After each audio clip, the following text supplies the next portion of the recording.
सदगुरु कबीर बीजक ज्ञान 34 साखी 5। नंडा निरखत निश दिन जाई, निरखत नैन रहे रतनाई। निमिष एक जो निरखे पावे, ताई निमिष में नैन छिपावे। ये पांचवा जो अक्षर है क वर्ग का का ख ग घ ङ, जो ये अंडा का ख ग घ ञ, तो इसमें को लेकर सदगुरु कबीर ने जो बात कहना चाहा है वो यह है, ये एक प्रश्नवाचक है कि गुरु के पास जब शिष्य जाता है, अबोध जीव जब गुरु के पास बोध प्राप्त करने जाता है,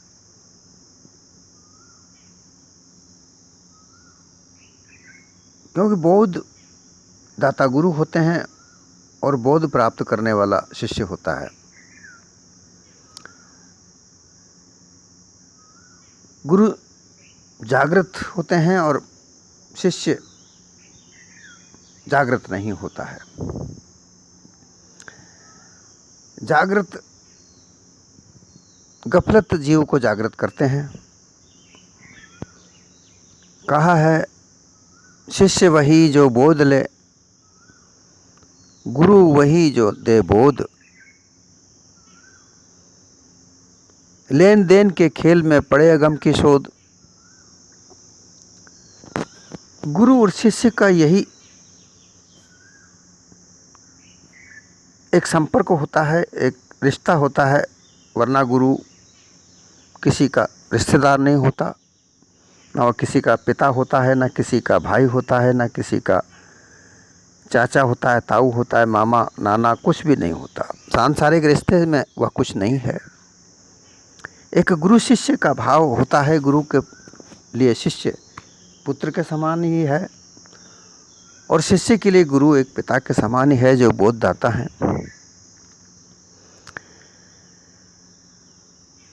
परंतु यहाँ एक ऐसी विडंबना है, इस भारत देश में एक ऐसी विडंबना है कि गुरु को तो सब कुछ मानो लेकिन शिष्य को कुछ मत मानो। शिष्य को तो केवल एक दास बना के रखो, अपना एक सेवक बना के रखो। ऐसी प्रथा विभिन्न प्रकार के मत पंथ में चल रही है और उसके विभिन्न प्रकार के उदाहरण भी देखने को मिलते हैं।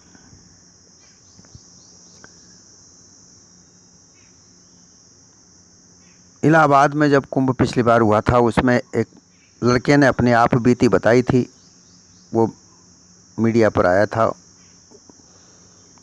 छोटे बच्चों को जो आवारा घूमते रहते हैं, ये गुरुआ प्रपंची लोग उठा ले जाते हैं और उनसे अपनी सेवा चाकरी करवाते हैं। और सेवा चाकरी भी ऐसी करवाते हैं कि उस बच्चे ने अपनी व्यथा बताई, उसके साथ दुष्कर्म भी किया जाता है। तो शिष्य को केवल अपना एक सेवक, अपना एक चाकर बनाकर रखना और साधना के नाम पर उसको अटकाए रखना, बोध देने के लिए उसको अटका के रखना और सेवा में आधी जिंदगी उसकी तो सेवा में लगा दी जाती है, पर बोध नहीं मिलता।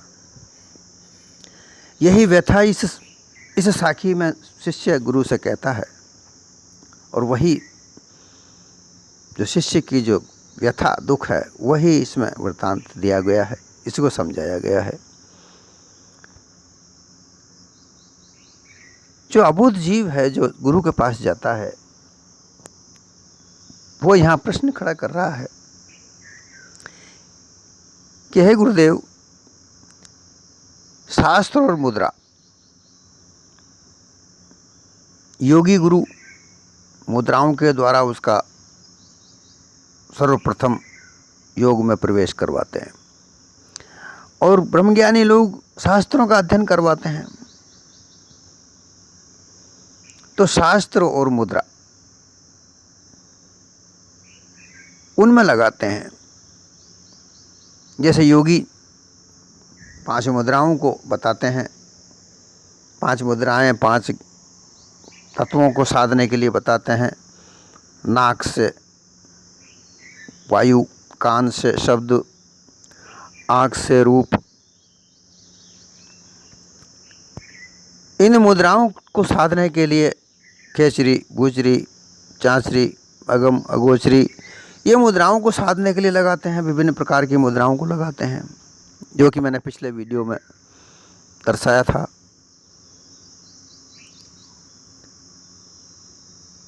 पांचों उंगलियों से आँख, कान, नाक, मुंह बंद करके अंदर ध्यान लगाओ।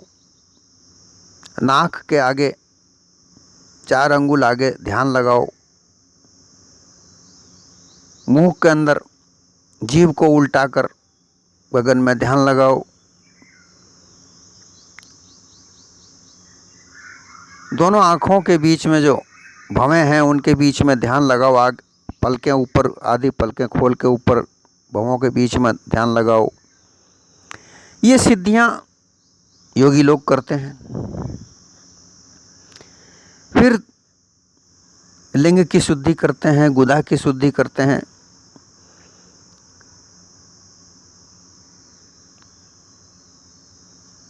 कुंजर क्रिया, पेट में खूब सारा पानी पीकर उल्टी करना।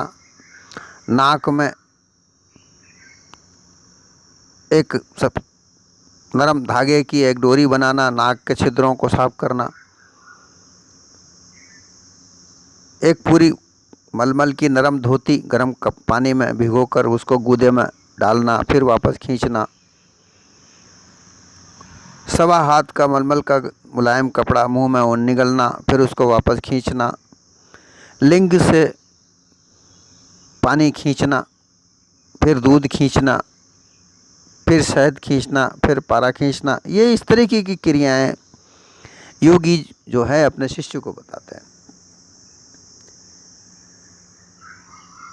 अब वो योगी जो बताते हैं, और फिर गुरुओं की सेवा भी करो।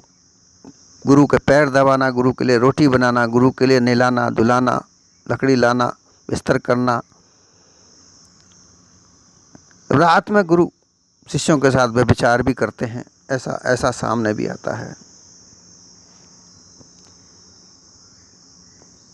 तो ये जो अबोध जीव है वो इन क्रियाओं में,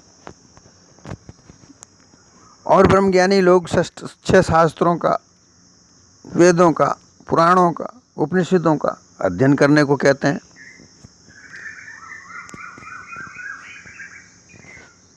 और ब्रह्म का ध्यान करने के लिए कहते हैं। लेकिन ब्रह्म, ना तो ब्रह्म नजर आता है, ना योग के द्वारा परमात्मा नजर आता है। यही दुख वो उनके सामने लाके रखते हैं कि हे गुरुदेव, हमको मुद्राओं को देखते हुए, अर्थात मुद्राओं को लगाकर परमात्मा को देखते देखते निस्दिन रात्रि दिन रात हम करते हैं। और 6 शास्त्रों को, वेदों को, पुराणों को पढ़ने के बाद में भी हमारा जो जीवन है वो बीत गया है। पर हमें कोई ना परमात्मा दिखा, ना ब्रह्म दिखा। इन मुद्राओं में, इन ध्यान में लगाने की वजह से हमारी आंखें थक जाती हैं, लालिमा आ जाती है, आंखों पर खून चढ़ जाता है, आंखें दर्द करने लगती हैं, परंतु हमें कोई परमात्मा या ब्रह्म के दर्शन नहीं हुए। अधिक ध्यान लगाते हैं तो पित्त आंखों पर चढ़ जाता है और उस पित्त का नशा चढ़ जाता है। तो जिस तरीके से शराब पी जाती है, ऐसा नशा चढ़ जाता है। और इसी तरीके से ब्रह्म का ध्यान करते करते भी थकावट आ जाती है,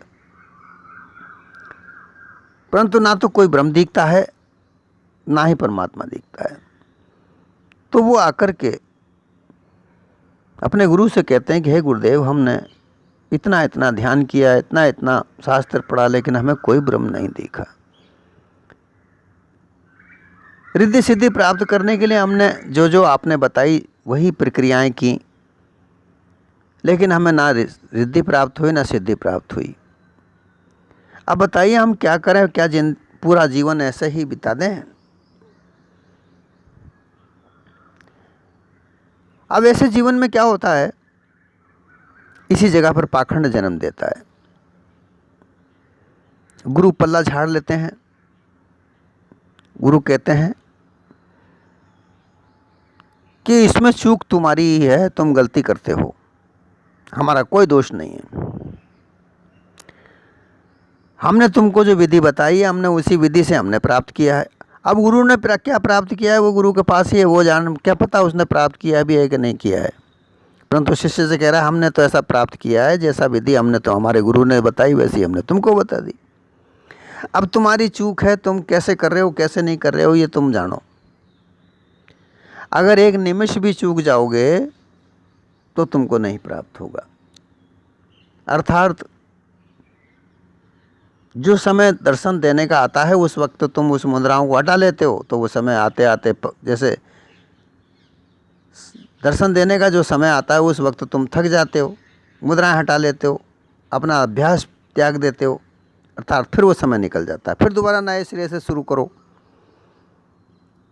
इतनी मेहनत करते रहते हो 10 दिन तक की, 10वें 11वें दिन तुम्हें दर्शन होने थे, 11वें दिन तुमने नहीं किया तो तुम्हारे 10 दिन की मेहनत खराब हो गई। ऐसा उनको बहला देते हैं, फुसला देते हैं, परंतु प्राप्ति की कोई वहाँ पर साधन नहीं नजर आता। कोई वहाँ पर बार बार मैं कहने सर यही बताते हैं कि तुम आलस्य करते हो, साधनाएं नहीं करते हो, अभ्यास नहीं करते हो। अभ्यास के बढ़ते बढ़ते अभ्यास से फिर वो और भी श्लोक सुना देते हैं कि रस्सी पर, शिला पर रस्सी आने जाने से सिलाई कट जाती है, तो तुम तो मानव हो, अभ्यास करने से क्या नहीं प्राप्त कर सकते हो, सब प्राप्त होगा, पर अभ्यास करो, अभ्यास में चूक मत रखो। ऐसा कह के कर उन शिष्यों को भ्रमित करते रहते हैं। अंत में जीवन ऐसे ही गफलत में जीवन गयो, माया मिली न राम।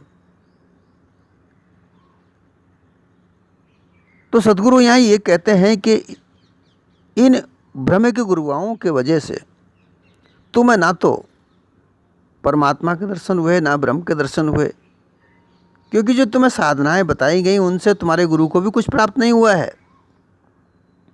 अरे वो भी भ्रमित हैं, उन्हें कुछ प्राप्त नहीं हुआ। वो तो केवल चेलों की जमात बनाकर अपने आप का मान सम्मान बढ़ाने के लिए तुम्हें साथ रखते हैं, ताकि संसार में उनका मान बढ़ाई हो। ये योगी महाराज के इतने गुरु हैं, इतने शिष्य हैं, ये ब्रह्मज्ञानी महाराज के इतने शिष्य हैं, और वो केवल ढकोसला दिखावा है और कुछ नहीं है।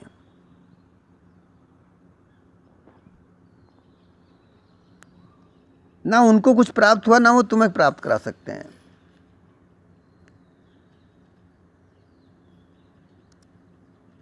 तुम्हें केवल ये बताते हैं कि दृढ़ता से,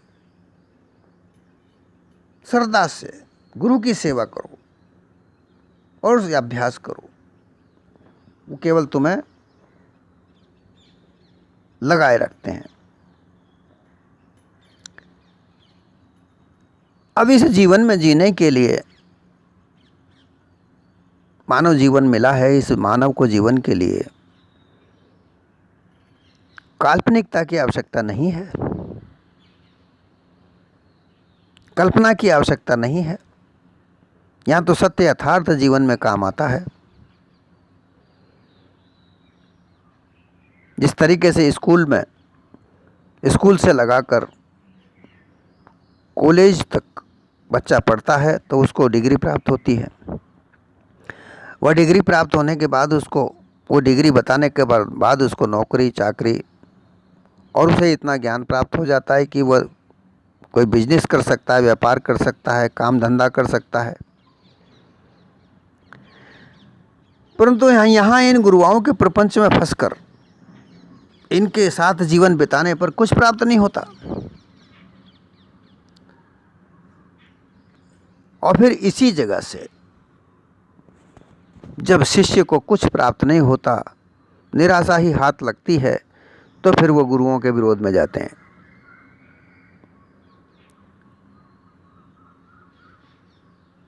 ऐसे में ही उन गुरुओं के साथ में उनका झगड़ा भी होता है और इन्हीं झगड़ों फसादों से, इन्हीं मत विरोध से विभिन्न प्रकार के मत पंथ चले।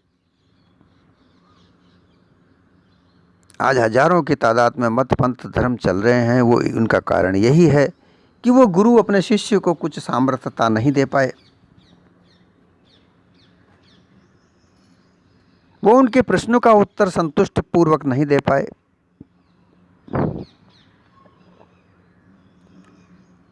शिष्य की अपनी अभिलाषा को संपूर्ण नहीं कर पाए, उनकी चेष्टाओं को वो आगे नहीं बढ़ा सके।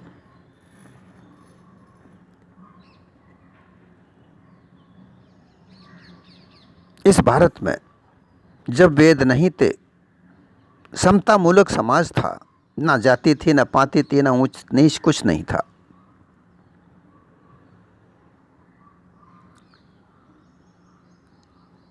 आज से 3500 साल पहले यहाँ भारत में, भारत पहले नाम नहीं था इसका, परंतु यहाँ समता मूलक समाज था। खेतीबाड़ी, खेती करना, पशुपालन करना, यह यहाँ का मुख्य व्यापार काम धंधा था। सब हिल मिलकर अपना काम करते थे, क्योंकि साधन हल इत्यादि खेत जोतने के साधन नहीं आए थे, तो सभी हिल मिलकर एक दूसरे का खेत में बीज बोया करते थे। परंतु 3500 वर्ष पूर्व यहाँ जब वैदिक संस्कृति आई, जब वेद बाहर से यहाँ पर आए, उनको यहाँ स्थापित किया गया और उनको आदि अनादि बता करके लोगों के जीवन में उतारा गया, दृढ़ किया गया, उनका ज्ञान प्रसार किया गया।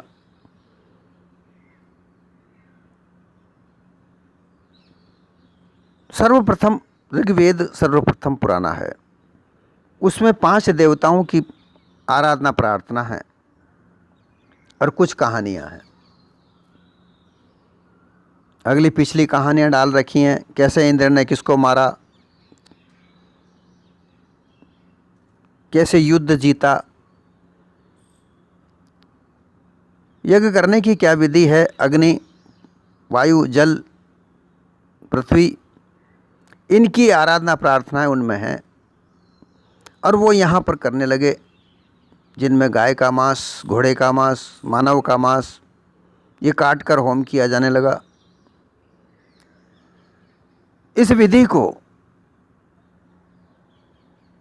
जो करते थे वो ब्राह्मण थे, पुरोहित थे। उन्होंने यहाँ के सारे लोगों को उसमें बांधा। पढ़ने लिखने का अधिकार शूद्रों को नहीं दिया, स्त्रियों को नहीं दिया। आज बहुत से लोग कहते हैं कि वैदिक ग्रंथ ने तो स्त्रियों का बहुत सम्मान किया है। मैं ये कहना चाहता हूँ, कहाँ किया था? स्त्रियों को शिक्षा का ही अधिकार नहीं दिया।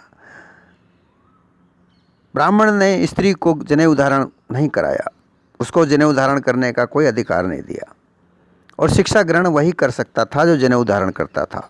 उन्होंने स्त्रियों को और शूद्रों को जनेऊ धारण करने का अधिकार नहीं दिया।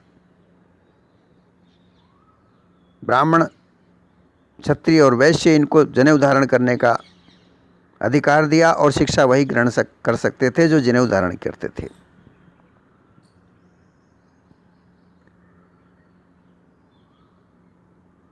साठ कानून अंग्रेजों ने स्त्रियों के खिलाफ थे, उनको रद्द किया।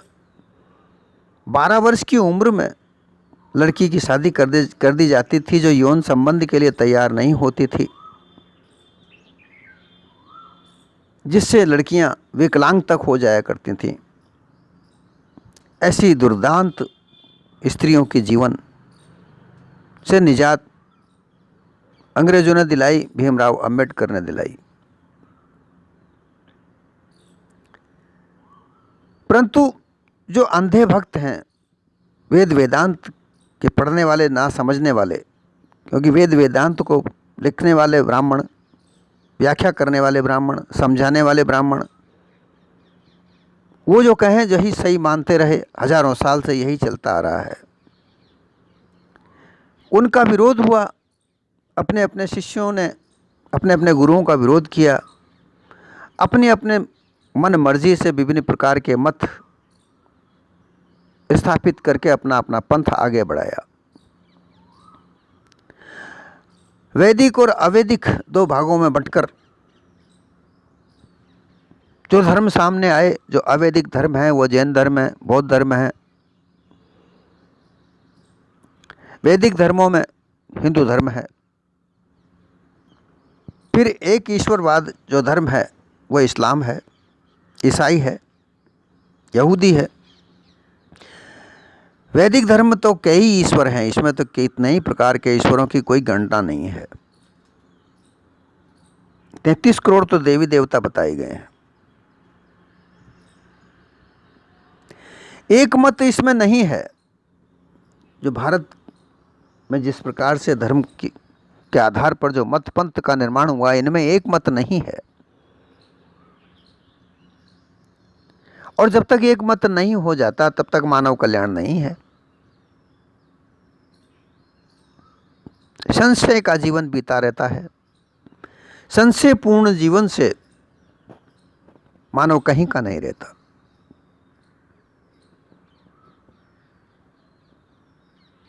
संशय में जीवन गयो, माया मिली न राम। अर्थात ना तो राम मिला, अर्थात ब्रह्म ज्ञान से ब्रह्म की प्राप्ति भी नहीं हुई, योग करने से परमात्मा की प्राप्ति भी नहीं हुई, भक्ति करने से कोई ईश्वर नहीं मिला, और धन की प्राप्ति भी नहीं हो पाई। क्योंकि धन तो महत्वपूर्ण है, जीवन जीने के लिए धन महत्वपूर्ण है, अवश्य है। सब कुछ धन नहीं, परंतु जीवन यापन के लिए धन की आवश्यकता अवश्य है। और वो धन कुछ कार्य करने से मिलता है, नौकरी करने से, व्यवसाय करने से, खेती करने से, या किसी प्रकार का कला हुनर के द्वारा धन की प्राप्ति होती है।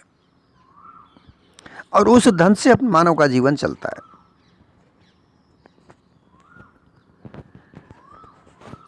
और इन गुरुआ प्रपंची योगियों, ब्रह्मज्ञानियों, भक्तों के गुरुआ प्रपंचियों के भक्ति करके, उनके बताए हुए मार्ग पर चलकर कोई सिद्धि प्राप्त करने की का प्रलोभन दे देता है, कोई धन धान्य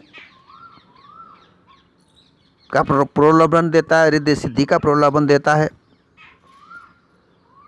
ब्रह्मज्ञानी बनने का प्रलोभन देता है, परंतु ना तो कोई ब्रह्मज्ञानी बन पाता है, ना कोई रिद्धि सिद्धि दाता बन पाता है, ना कोई ईश्वर प्राप्ति का साधन बन पाता है, और जीवन व्यर्थ गुजर जाता है।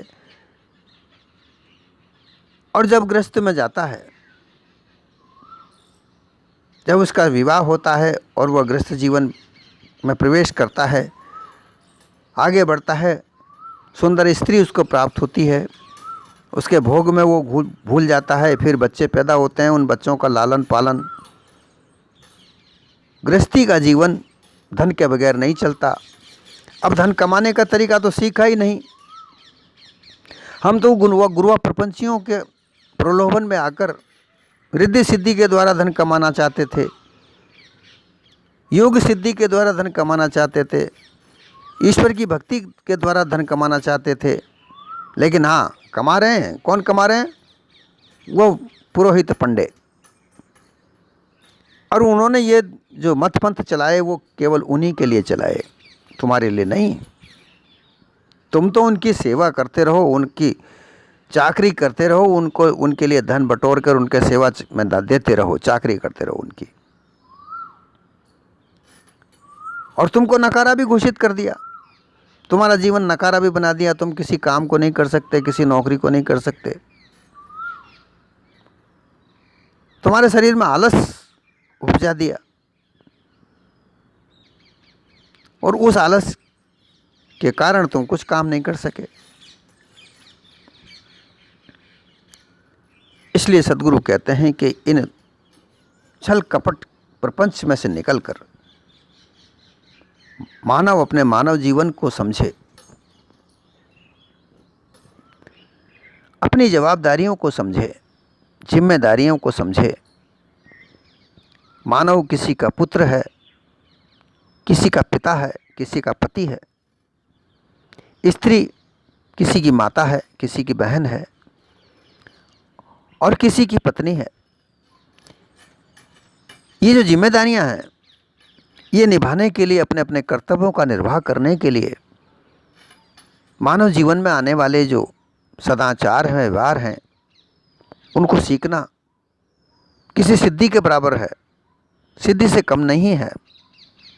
यही सिद्धियां हैं कि मानव व्यवहार को अच्छी तरह सीखे, धन कमाने के कुछ तरीके सीखे, छल कपट पाखंड का निवारण करे। ऐसा मानव जीवन बनाने के बाद महामानव की श्रेणी में वह व्यक्ति आता है जो अपने परिवार का लालन पालन करके अपने परिवार के बच्चों को सही दिशा पर ले जाए और उसके साथ ही समाज में भी कुछ कल्याणकारी कार्य करे। वह महामानव की पदवी से विभूषित होता है। समाज का कल्याण करे, देश का कल्याण करे, परोपकार करे, अपने मानव जीवन, अपने गृहस्थ जीवन में से कुछ समय निकालकर परोपकार भी करे। ऐसे व्यक्ति महान मानव की विभूषित होते हैं और ऐसे कुछ एक ही लोग गिनती में होते हैं। इन गुरुआ प्रपंचियों के चक्कर में उलझकर ना तो बोध प्राप्त होता है, क्योंकि उन्हीं को बोध नहीं है तो तुम्हें क्या बोध देंगे। और फिर वही बात जो मैंने कही, गुरु शिष्य के भाव में बदलाव आता है, मतभेद होता है और विभिन्न प्रकार के मत, संगठन, संघ इत्यादि निकल पड़ते हैं। जैसे हजारों संघ चल रहे हैं, मत पंथ चल रहे हैं, धर्म चल रहे हैं, इसी प्रकार से और आगे से आगे और बढ़ते जा रहे हैं। अपने अपने गुरुओं के नाम से लोग कोई संप्रदाय बना रहे हैं, कोई संगठन बना रहे हैं, कोई संस्था बना रहे हैं, कोई गुरुद्वारे बना रहे हैं। ये सब छल कपट धोखा और कुछ नहीं। सच्चा बोध तो तब है जब मानवता हर एक के हृदय में विराजमान हो, परोपकार हर हृदय में विराजमान हो, दया भाव सबके दिल में हो, एक दूसरे का दुख दर्द समझे, उसे निवारण करने की क्षमता हो। सच्चा प्रेम, निरंकुश प्रेम, जिसमें किसी प्रकार का छल कपट न हो, ऐसे प्रेम का पूर्वक मानव जीवन हो। ये मानवता का प्रेम है जिसमें न छल है, न कपट है, न प्रपंच है। प्रपंच तो उन गुरुओं के पास है। योगी, नाथ, ब्रह्मज्ञानी, भक्त, ये सब मानव जीवन में आकर लोगों को केवल अपनी सेवा पूजा के लिए प्रयोग करते हैं। उनको सच्चा यथार्थ ज्ञान नहीं देते। यथार्थ ज्ञान जब इस मानव जीवन में फैल जाएगा, आज भी यही हो रहा है। आज क्या हो रहा है, बहुत से लोग क्या कहते हैं, सर्वोच्चता के ऊपर बैठना चाहते हैं और बैठकर मानव जीवन पर राज करना चाहते हैं। राज करने के दो तरीके हैं। एक तो राज करना, सबको अपनी प्रजा समझकर उनका पालन पोषण नहीं करना, केवल उनको प्रताड़ित करना, उनको दबा के रखना, उनको पर ऐसी नीतियां थोपना जो वो केवल दब कर रहे। ये राज करना है। और एक राज करना है मानव जीवन के सुख दुखों को देखकर उनके जीवन को खुशहाल बनाने के लिए जो नीतियां निर्धारण करे, सर्वहारा, सर्व सुख संपन्न देश का निर्माण करे, बस सच्चा राज।